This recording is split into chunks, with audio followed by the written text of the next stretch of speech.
시청자 여러분 안녕하십니까. 고영신TV 시사정담을 시작하겠습니다.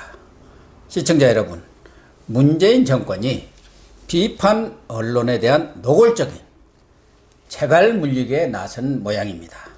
청와대 조국 민정수석과 고민정 대변인이 문 정권의 한일 경제갈등 문제에 대한 대응책을 비판한 조선일보, 중앙일보를 겨냥해서 매국적이다, 반국익적이라고 주장하면서 책임있는 조치와 답변을 요구하고 나섰습니다.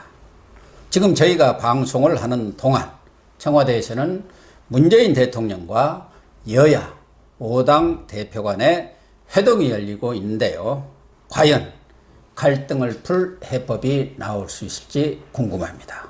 윤영걸 전 매경닷컴 대표님과 함께 조목조목 따져보겠습니다. 윤 대표님 또 나와주셔서 감사합니다. 네, 안녕하세요. 윤 대표님이 나와야 뭐 워낙 또 시청률이 좋으니까요. 아이고 감사합니다. 시청자 여러분.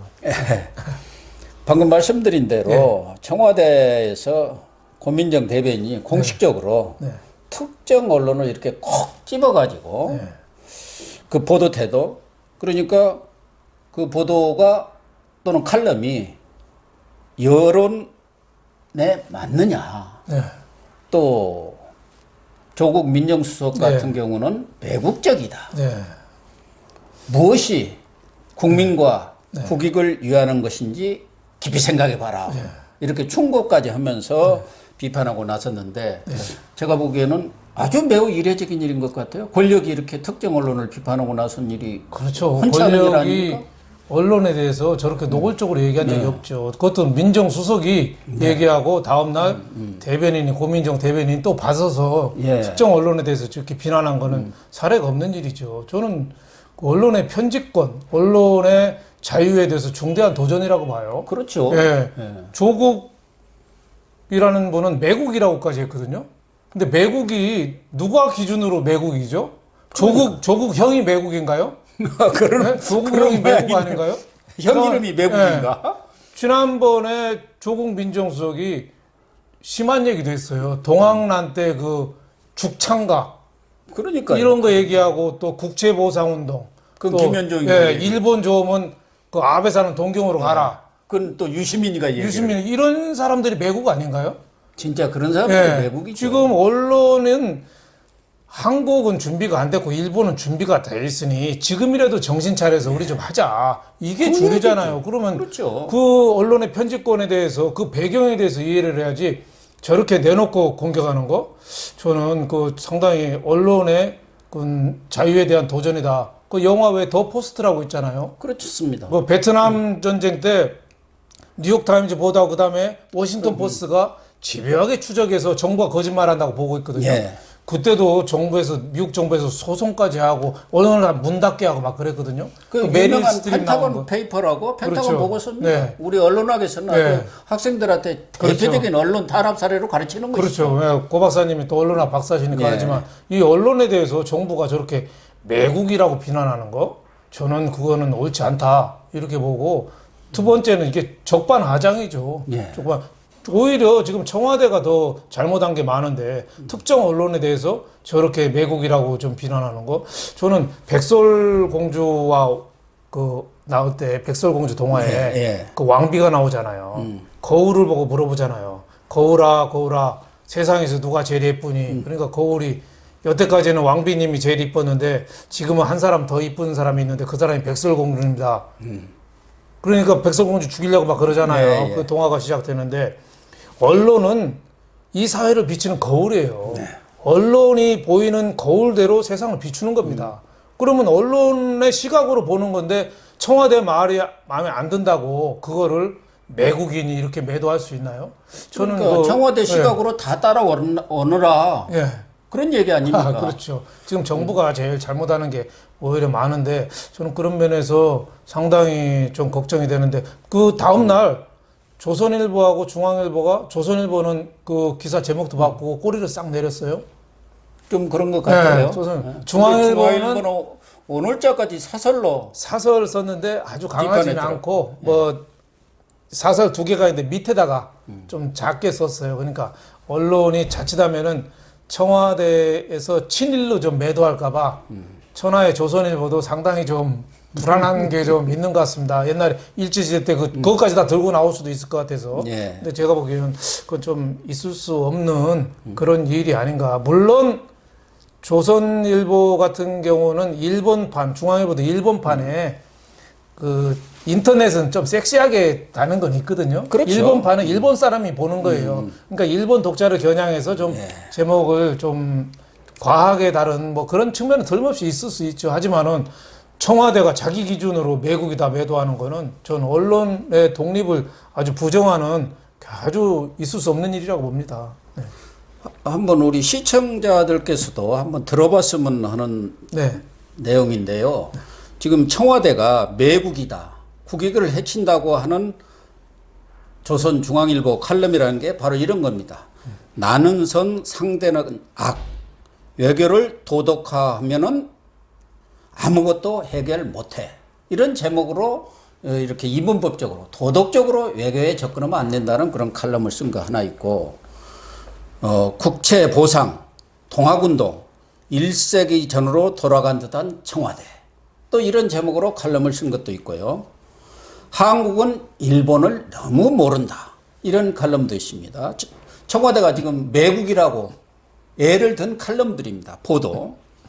문 대통령 외교장으로 나오라고 발언한 다음날 외교 사라진 한국. 뭐 이런 내용들입니다. 뭐 저희들뿐만 아니라 시청자 여러분들이 듣기에도 과연 이게 매국적이고 반국익적이고 반국가적이고 반국민적인 내용입니까? 일본 야후 재팬 그 사이트에도 일본 아베를 비판하는 그런 사설들이 많이 올라갑니다. 그래서 그 내용들을 보면은 일본의 치졸한 경제 보복 현실화 되나 뭐 이런 사설이라든가 일본 무역 보복 당장 걷어야 이런 사설들도 일본 사이트에 올라가요. 그러니까 경우에 따라서는 정부 입맛에 좀 안 맞는 내용도 올라갈 수도 있겠죠. 그러나 그 입맛에 맞고 안 맞고는 정부가 판단할 문제는 아니지 않습니까? 또 번역에서 다른 내용을 올렸다고 그러는데 동일한 제목을 꼭 뭐 다른 제목으로 번역해서 일본판으로 올릴 때 좀 다른 내용으로 번역했다 해서 그게 무슨 문제가 되겠습니까?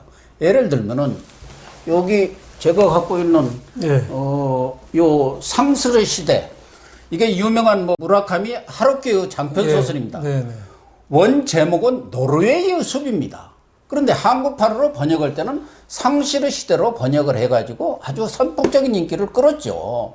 그런 것처럼 번역은 꼭 원작, 원 내용대로만 번역하지 않고 의역을 할 수도 있는 거죠. 네, 그렇죠. 그런 것을 가지고 그 지금 제가 제시한 이런 칼럼이라든가 보도 내용이 전혀 누가 보더라도 정부한테 선의의 충고를 해주고 옳은 방향으로 가라고. 그럼요. 그렇게 얘기한 거 아닙니까? 제가 보기에는 조국이라는 사람이 매국이라고 그랬는데 이 칼럼 다 애국입니다. 애국. 다 애국. 애국. 나라를 잘 해보자는 거죠.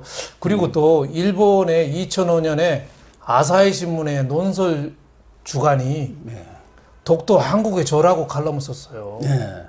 주라고. 그거 싸우지 말고 이웃 나라끼리 뭘 싸우냐. 한국에 줘라. 그리고 섬 이름을 한국하고 협의해서 우정의 섬으로 만들자. 그런 칼럼도 나와요. 그게 언론입니다. 다양한 시각. 근데 그렇죠. 이번에 한국은 준비 안 되고 한국이 너무 막 내려놓고 한 거는 그건 팩트잖아요. 지금 문 대통령 보고 일부에서 문슬람이라고 하잖아요. 문슬람. 왜? 협의 잘 안 하고 이슬람이 원래 굉장히 대화 잘하고 그런데 좀 기독교랑 마찰이 있으면서 좀 왜곡된 점이 좀 있거든요. 원리주의로 돌아갔죠. 신하고 정치하고 같이 하다 보니까 좀 그런 오해가 좀 있는데 문슬람이라고 할 정도로 지금 이념 이데올로기에 치중하다 보니까 지금 벌써 대법원 판결이 나온 지 8개월이 됐는데 아무것도 안 하고 있잖아요. 그래서 이번 사태까지 빚어졌잖아요. 그러면 손 놓고 있었죠. 그렇죠. 설마 그러니까 뭐 자기들 문 무슨 대통령이 행동 취하겠느냐고. 옛날 징용 때 변호사였잖아요. 그러니까 지금 변호사의 시각으로 법리적으로만 보는 거예요. 지금은 변호사 시각이 아니라 변호사는 법대로만 따지고 개인의 자유, 상권 분립 피해자 존중 이거 맞죠. 근데 지금은 대통령이잖아요. 대통령이면은 직접 팔뚝을 걷어붙여서 협상의 장으로 나가야 되는데 지금 협상의 장의 가장 큰 장애가 누구냐? 청와대입니다. 맞아요. 청와대에서 지금 문을 닫아놓고 있어요. 그래서 완전 죽창 얘기하고 예, 죽창 우병 얘기하니까 뭐 얘기를 못 하냐. 민주당이 원래 뭐 무슨 특위라는 게 있었지 않습니까? 일본 보복 특위가 일본 경제 침략 특위로 바꿔놨죠. 그러니까 근데 대통령도 엊그저께 일본은 외교의 장으로 나와라. 일본 피해가 더 클 거다. 그랬는데 그 두 개 다 틀린 말이죠. 외교의 장은 물론 뭐 일본이 지금 무역 제재 좀 피하는 점이 있습니다만은 진작에 우리가 나갔어야 되고 피해가 일본이 더 크다는 건 말이 안 되죠. 우리가 적어도 3배가 크고 특정 분야는 260배가 더 크다는 거 아닙니까? 그러니까 우리가 좀 대국적으로 이 코페르니쿠스적인 인식의 전환 사실 이게 필요해요. 니체가 얘기했잖아요. 코페르니쿠스적인 인식의 전환. 트로이 목마 같이 그리스 연합군이 트로이에서 후퇴하는 척하면서 트로이를 목마를 놔서 전세를 뒤집은 것처럼 그런 발상의 전환이 저는 굉장히 좀 필요하지 않나. 그러면 저는 문 대통령이 당장 해야 될 게 피해자, 징용 피해자들 만나야 됩니다. 재판이 이렇게 나왔는데 우리가 국가에서 보상을 뭔가를 해주고 빨리 해주마. 그런 외교적인 문제는 우리가 그렇죠. 일본과 차후에 그렇죠. 해결해 나가겠다. 그렇죠. 뭐 이러면 끝나는 거예요. 정부에서 주면 돼요. 옛날에 YS도 그 뭐 93년인가 그때 일본 배상 안 받고 우리 돈으로 주겠다 그랬잖아요. 일본 징용 배상 문제에 있어서는 우리나라 좌익이나 오른쪽에 있는 학자들이나 의견이 다 똑같습니다. 국제 중재에 가는 거 피하지 마라. 그러니까 다 같더라고요. 그리고 안 되면 국제사법재판소 가라. 그게 정부 측 인사인 정태인 교수, 그리고 송기호 민변 변호사, 그리고 국민대회 청구권 공부를 제일 많이 하던 이원덕 교수, 이런 사람들이 조중동 조선중앙동아일보나 한겨레나 경향이나 다 똑같이 얘기하는데 똑같이 신문에 나오고 있어요. 그 사람들이 우리나라 대표적인 진보 학자들 아닙니까? 그렇죠. 문정권 제일 어떻게 보면 편드는 학자들인데도 불구하고 다 보수나 진보 관계없이 지금 말씀하신 대로 다 얘기를 하고 있어요. 그러니까 다 똑같은데 지금 청와대가 귀를 막고 있어요. 저는 그게 답답하고 어제 그 외교 기자들하고 청와대 고위 당국자라고 기자회견을 했거든요. 그 누구라고는 이름은 안 밝혔죠. 근데 청와대 안보실 2차장이죠. 그렇죠. 김현종 씨라고 2차장이 얘기를 했는데 그때도 예를 든 게 뭐 정한론자, 요시다 쇼인인가요? 일본 우리나라 한국을 침략하자는 그런 사람의 제국주의자 그 사람의 을 본받아서 그 우리가 잘하자. 그런 사람들이 그 아주 대표적인 수제자들 아닙니까? 그러니까 어떻게 그런 예를 들어도 어떻게 외신 기자들한테 그런 사람 예를 들죠? 근데 청와대에 있는 사람들이 공부를 많이 하고 머리가 좋은 분들 같은데 지난번에도 낭중지추 그런 것은 아주 탁월한 사람들이는 가만히 있어도 드러난다. 그 예를 정확하게 써야 하는 겁니다. 그렇죠. 고전에 있는 말들을 쓸 때는 그 고전의 원취지에 맞게 써야지 엉뚱한 데다가 붙여가지고 낭중지추 찾으면 그거 됩니까? 무식하다고 그래요. 그러니까 요시다 쇼인 같이 한국을 침략 식민지에 기반을 제공한 메이지 유신 이런 쪽 사람을 그걸 예를 들어서 한국하고 일본하고 잘 지내자. 물론 문 대통령이 막으니까 김현종 씨가 할 얘기가 별로 없을 거예요. 외신한테 우리가 협상은 한다는 건 보여주고 싶고 하다 보니까 저렇게 오버한 건데 정말 예를 들자면은 김대중 대통령 때 오부치 선언이 있었잖아요. 그 DJ가 현실적인 감각으로 한 거거든요. 그분이 늘 얘기했잖아요. 서생적 문제의식과 그렇죠. 현실적 상인정신 이걸 늘 강조를 했지 않습니까? 그리고 한일 관계 2000년 역사가 우리가 과거부터 굉장히 끈끈했다. 백제가 왜 나당연합군에 침략당하고 망하니까 일본에서 저 부여 있는데 백촌강이라고도 하죠. 거기까지 그때 일본 군사 5만 명이 우리나라 도와주러 백제 도와주러 왔잖아요. 그렇죠. 그 정도로 한일 관계가 옛날에 끈끈했거든요. 그래서 백제 왕가들이 일본으로 건너가서 뭐 일본 왕가를 형성했다 이런 역사도 계속 있잖아요. 그런 좀 역사를 알고 좀 예를 들어야 되는데 하필이면은 한일 관계 잘하자는데 한국을 침략한 그 앞잡이들 사람들을- 고전도 엉뚱한 데다 전혀 엉뚱한 데다 붙여서 네. 하는 거예요. 그 그러니까- 상황이라든가 그런 것에 맞게 딱 네. 고전도 인용을 하는 건데 네. 아무 데다 인용하니까 참 무식한 사람들이라는 말을 듣고 네. 또 하나는 네. 조국 이 민정수석은 뭐 오지랖 넓은 것은 잘 알겠는데 이분이 요즘은 홍보수석까지 이렇게 겸임하고 있는 것 같아요. 홍보수석은 안 보이고 네. 조국 수석만 보이는데 네. 이게 자칫하면은 과거 그 미국에서 유명한 메카시즘이라는 게 있었지 네, 않습니까? 그렇죠. 1950년에서 54년까지 네, 네. 미국을 다 완전히 공산당으로. 광풍으로 몰고 갔었죠. 네. 네. 이 메카시 상원의원이 정부 국무성이라든가 주요 부서에 공산주의자들이 297명이나 있고 내가 그 리스트를 갖고 있다. 그렇죠. 그래 가지고 미국이 한 4, 5년간에 완전히 난리가 공산주의 났죠. 색출 광풍이 불었습니다. 네, 맞습니다. 우리도 잘못하면 애국 광풍이 불 것 같아요. 그러니까 지금 굉장히 위험한 거죠. 그 뭐 쇼비즘이라고 하죠. 관제 쇼비즘, 네. 쇼비즘. 아니, 뭐 나치의 개별수하고 맹목적 다른 거 애국주의, 있습니까? 맹목적 애국주의. 예, 그러니까 문 정권을 비판하는 사람들은 친일이다. 예.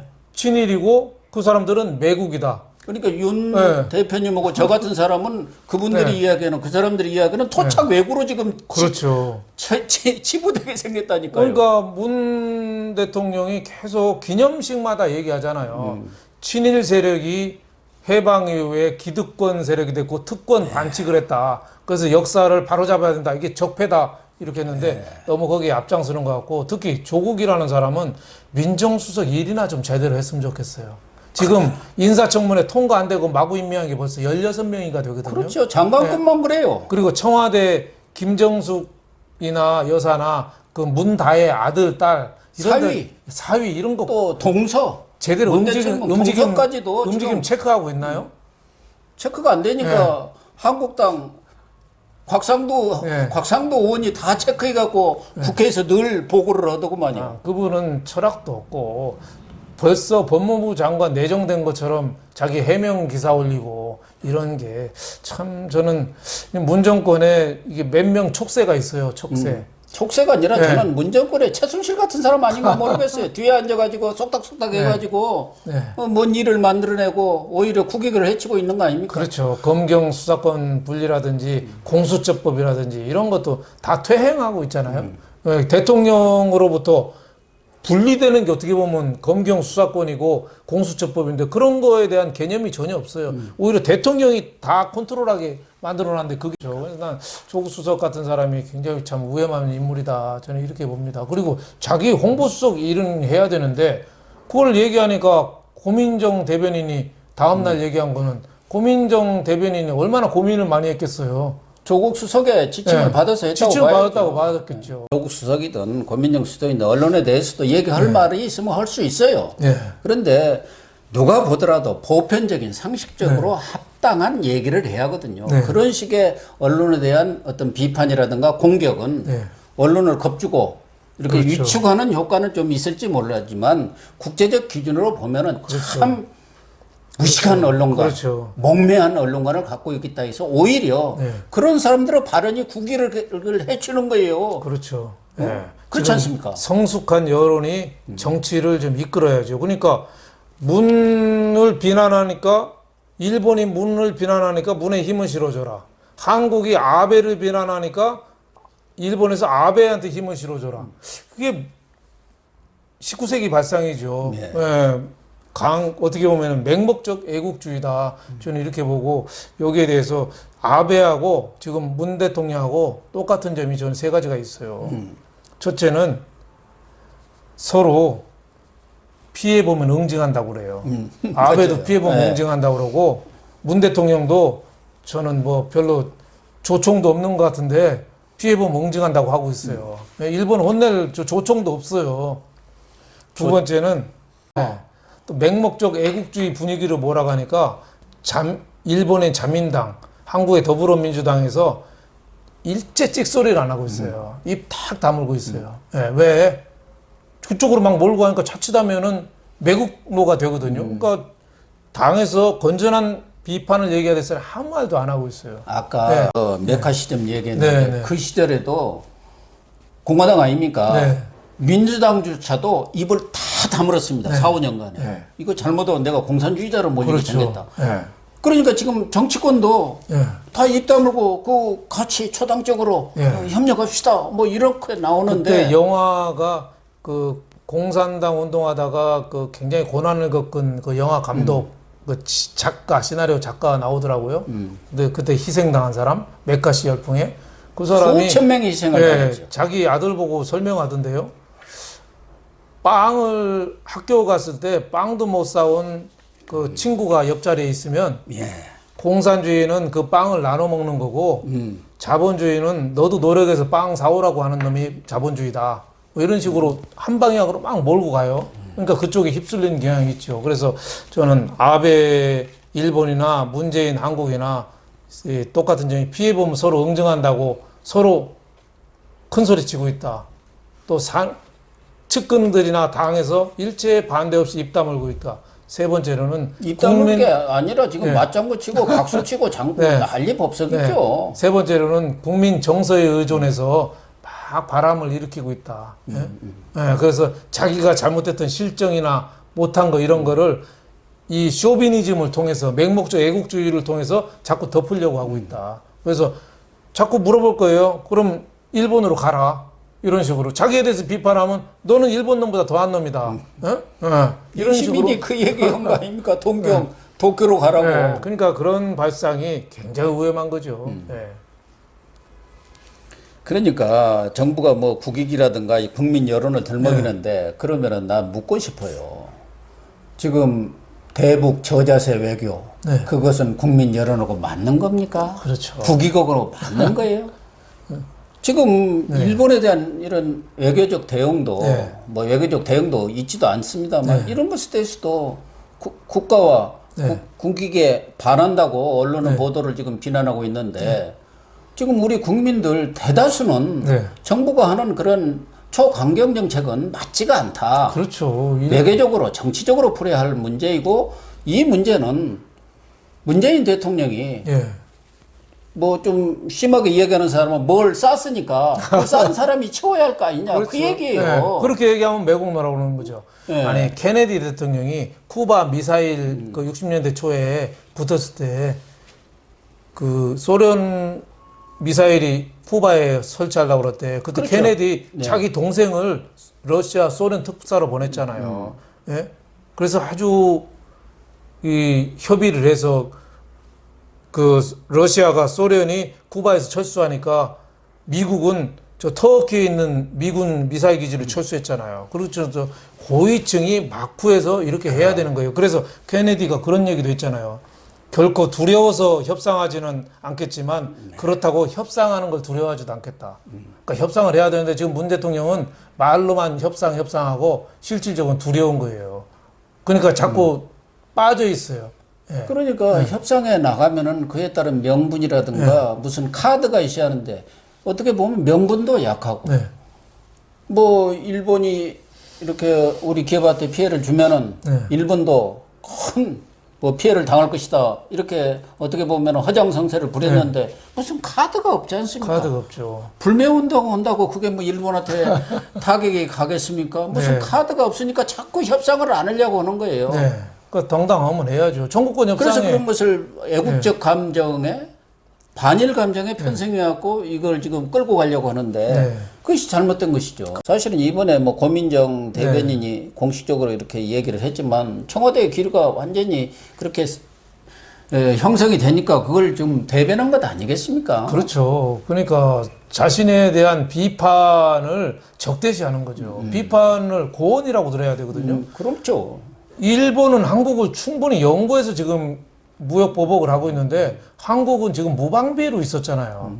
김상조 정책실장이 뭐 우리 100개 롱리스트 갖고 있다는데 거짓말이잖아요. 그래. 뭐 하나도 준비 없이 그냥 기업들만 보고 기업들 청와대 불러서 30개 기업 회의하는데 뭐 하림 갇힌 닭집 하는 사람들.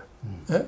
저기 미래에셋 증권회사, 뭐 한국증권, 저기 뭐 교보생명 사장 이런 사람들까지 불러서 뭐 하겠다는 거예요. 그러니까 실질적인 대화를 하고 조치를 해야죠. 제일 중요한 거는 빨리 피해자 만나고 아까 말씀드린 대로 그러면 국제사법재판소 보내서 한번 판단을 기다려보자. 예. 예, 그건 몇 년 걸릴 테니까 소송하시는 분들이 다 90대거든요.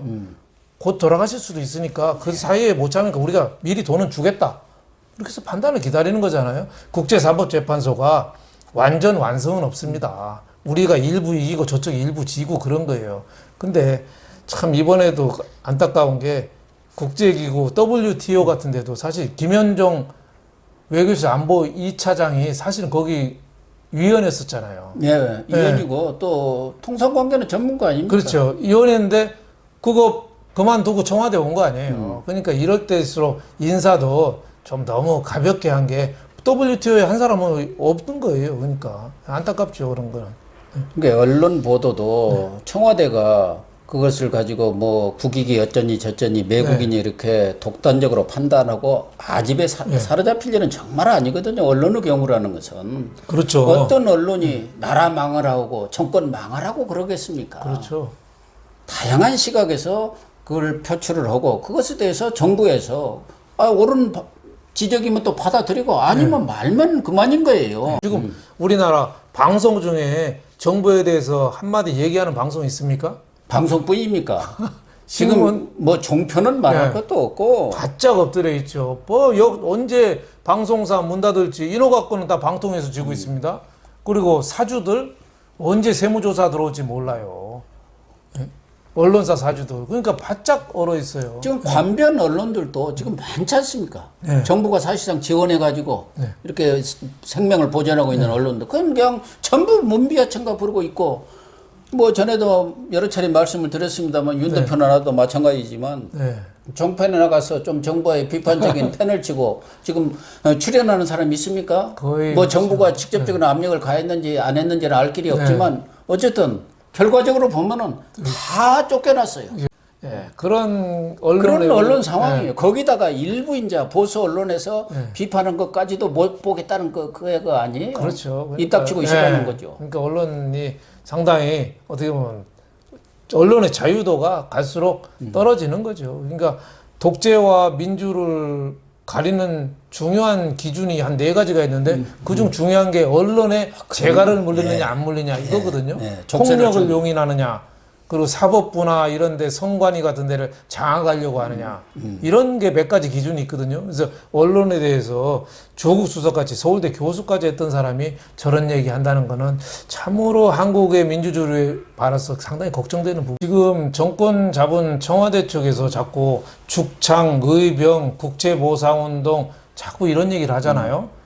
대통령은 또 이순신 장군 배 12척 명량해전에서 왜 원균 이 7천량에서 패하고 배 12척에다가 배설인가 하는 사람이 도망갔다가 한 척 끌고 와서 13척으로 일본 뭐 배 그 뭐 133척인가요? 이긴 걸 갖고 얘기하는 거 자꾸 이런 걸 봐서 자꾸 이제 민족 감정, 반일 감정 뭐 이런 거를 자꾸 좀 조작하려는 해서 이 분위기를 그쪽으로 몰아가려는 그런 게 있지 않느냐 생각이 됩니다. 마지막으로 아직 뭐 청와대 회동이 끝나지는 않았는데요. 지금 우리가 방송하는 중에 어쨌든 초당적 협력을 한다는 데는 뭐 큰 이견은 없는 것 같아요. 다만 방법론에서 실질적인 어떤 해법을 끌어낼 수 있을까 하는 생각이 드는데 어떻게 보시나요? 저는 황교안 자유한국당 대표가 그 청와대에 갑자기 조건 없이 무조건 갔거든요. 두 가지 이유라고 봅니다. 자칫하다가 청와대가 자꾸 쇼비니즘, 맹목적 애국주의, 반일 이쪽으로 자꾸 프레임으로 몰고 가잖아요. 그래서 지금 문재인 정권을 비판하는 거는 친일이고 자꾸 매국으로 몰아가니까 거기에 프레임이 안 들어가겠다. 그리고 이상하게 황교안 대표가 어린이날 이후에 존재감이 별로 없어졌어요. 그런 점은 있어요. 패스트트랙 4월 말인가요 하고 어린이날 전후로 해서 존재감이 없어졌거든요. 이제 뭔가 존재감을 세우겠다 이건데 오늘 청와대 가서 뭐 무슨 얘기할지는 아직 결론은 안 났습니다만은 자칫 뜨뜻미지근한 얘기를 하거나 들러리를 설 가능성이 있으면 오히려 지지율이나 관심도에 손해를 볼 가능성이 저는 있다. 아주 분명하게 자기 입장을 좀 얘기할 필요가 있지 않느냐. 저는 이런 생각이 좀 듭니다. 뭐 나름대로 청와대 가기 전에 각계 전문가들로부터도 어떤 방책이라든가 또 내놓을 어떤 구상 이런 것들을 정리해서 갔다고는 하는데 지금 회담 전에 그 사무총장 간에는 합의문에 대한 합의가 이루어지지 않아서 난항을 겪었다 그런 얘기까지는 들었습니다만은 뭐 황 대표도 지금 상황의 심각성 그것은 뭐 나라의 심각성도 있지만 본인 또 한국당이 처하고 있는 그런 심각성에 대한 인식을 하고 있기 때문에 뭔가 성과를 거두기는 좀 거둬야 할 텐데요. 그렇죠. 지금 뭐 자유한국당이 흐름은 유리한데 구도는 불리해요. 흐름은 워낙 지금 정권이 경제 안보 엉망이니까 흐름은 자유한국당이 유리한데 구도는 불리한 게 가만 보십시오. 지역적으로 호남 또 청와대 지지해요. 그렇죠. 예. 수도권 충청도 분명하지 않아요. 예. TK 일부 지역 PK도 들어가니까 자유한국당에 완전히 유리하거든. 벌써 언제 바뀔지 몰라요. 뭐 지역적인 것도 그렇지만 우선 보수 자체가 분열할 가능성이 많죠. 그렇죠. 어떻게 될지 모르고 나이로 세대로 봐도 청년들이 지금 자유한국당을 외면하고 있거든요. 65세 이상 노인 인구가 우리나라에 15%밖에 안 됩니다. 그래서 연령 높으신 분들이 자유한국당을 지지한다고 해도 그 숫자가 많지 않기 때문에 지금 구도는 절대적으로 자유한국당이 좀 불리한데 그렇게 이기려면 뭐가 필요하겠어요? 저는 와신 상담이 필요하다고 봅니다. 가시덤불에서 자면서 복수를 맹세하고 쓸게 쓴 거를 빨아먹으면서 월나라랑 오나라 싸우듯이 쓴맛을 보면서 절치부심해야 되는데 너무 좀 한가하지 않느냐. 그래서 오늘 회담에서도 자칫 좀 한가한 얘기를 하면 실망하는 사람들이 더 나와서 지지율이 또 떨어질 가능성도 저는 있다고 봅니다. 일단 뭐 회동 결과를 지켜보기로 하시죠. 시청자 여러분, 언론 자유는 자유민주주의를 지탱하는 근간입니다. 최초로 표현의 자유, 언론 자유를 설파한 아레오파지티카를 쓴 영국의 존 밀턴은 언론 자유를 규제하려는 자는 마치 정원문을 걸어 잠그고 까마귀를 잡았다고 큰 소리치는 용사와 같다고 비꼬았습니다. 정권의 입맛에 따라 언론을 통제하려는 행위야말로 바로 매국이고 망국으로 가는 길이 아닌가 생각합니다. 시청자 여러분, 오늘 방송 보시고 마음에 드셨다면 구독과 좋아요를 눌러주시기 바랍니다. 감사합니다. 감사합니다.